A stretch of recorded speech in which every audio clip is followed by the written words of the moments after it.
Okay, we have talked about models, we've talked about data, we've talked about training. So now we get to do a spotlight on large language models.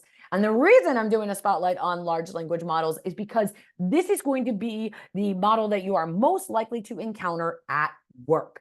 And that's because large language models are the text generation models. That is, they're the model that you can give instructions to in natural language, and it will spit back out something that makes complete sense.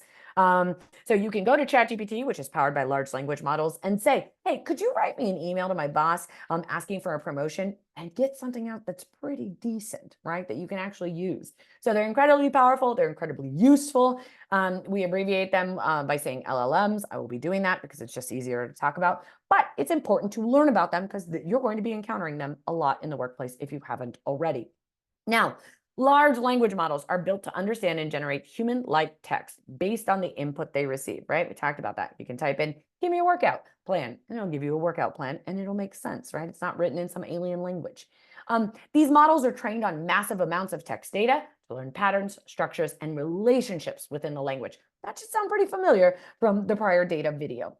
LLMs can perform text generation, translation, summarization, question answering, and more. And in upcoming videos and units, I am going to show you and demo examples of this and how you can use that in the workplace.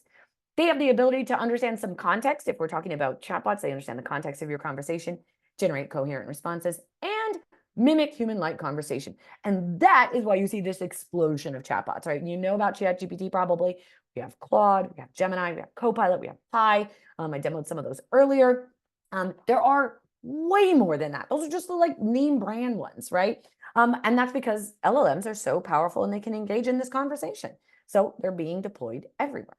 Now, this is a snapshot of that language data, that text data that ChatGPT was trained on. Now, I'll link to this article below. It was a Washington Post article on how ChatGPT was made. And I thought it was really useful to kind of see just the scope of this data. And it really drives home how much data it needed to use in order to be able to spit something out to you that makes sense, right? And then to take in your instructions that you and give you something useful. I know before when I first heard about ChatGPT, I heard that, oh, it was trained on like Wikipedia and Reddit, and you're like, wow, it's trained on Wikipedia, like there's so much in there. And then you look at like this visual news and media is only 13% of the training, and then Wikipedia was only that tiny piece of the training, and we look at the stats on that, percent of all of it is like 0.19, which is just like, right? It's hard to wrap your head around just how much data went into training ChatGPT to make it sound like the way it is, right? It trained on, data from books, web articles, Wikipedia, Reddit, right? That's what gave it the ability to sound so human-like. And that's why we're able to have these really powerful chatbots that can change conversation, that can make things for you, and so on. This is your reminder that LLMs don't actually understand words or meaning. You'll notice this graphic is from the previous video about data. The LLMs are ingesting your instructions and transforming them into numerical representations. So these words are being transformed into numerical representations, and they are run through very powerful mathematical models to make a prediction on what the next likely word will be based on what it was trained on, right? That is how it's able to spit out information to you that seems very human-like, right? But it doesn't have meaning. And so it's ingesting numerical representations, looking for patterns, and predicting the next words.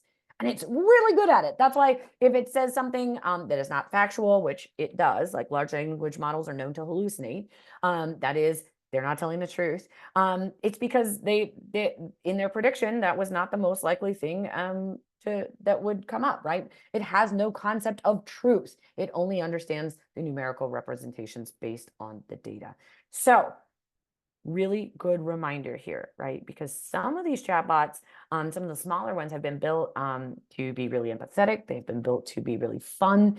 And it can feel like there's more to these large language models than there is, but there's not, right? They're just really good at what they do. They've been trained really well and built specifically to engage with you like that. So those are large language models. We're going to spend a lot of time on them in the next units, talking about how to use them, prompting them to get the results you need in the workplace, and so on. But now you know all the basics about generative AI and large language models.